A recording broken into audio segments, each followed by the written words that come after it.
Hola mi gente, hoy vamos a formatear este celular que me acabaron de traer. Es un Moto E15, mírenlo ahí. Este celular Moto E15 vamos a formatearlo ya que el cliente lo trajo y perdió la contraseña. Para formatear este dispositivo es algo muy fácil, pero ustedes lo miran, más luego les voy a dejar en este mismo canal el cómo quitarle la cuenta de Google, es decir, el FRP a este celular. Bueno, lo primero que ustedes van a hacer es apagarlo.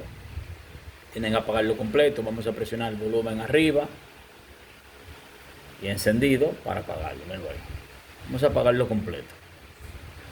Ya una vez que ustedes lo tengan apagado, el dispositivo esté completamente apagado, vamos a presionar volumen arriba y encendido hasta que salga el modo recovery. Presioné, espera que le encienda. Una vez le encienda, mirenlo ahí, aparece de una vez el modo recovery. Vamos a darle hacia abajo.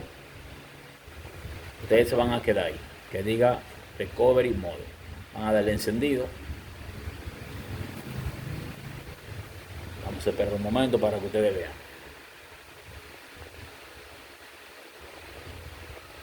Ahora van a presionar encendido y van a topar volumen arriba. Van a darle un toquecito así. Presionamos y pisamos. ¿Vieron? Vuelvo ahí para que lo vean bien. Ustedes ahora le van a dar hacia abajo y van a seleccionar ese que dice Recovery Mode Factory. Van a dar encendido, van a dar hacia abajo y encendido otra vez. Ya nuestro dispositivo está formateado. Ustedes van a presionar otra vez volumen, encendido, para reiniciar nuestro celular.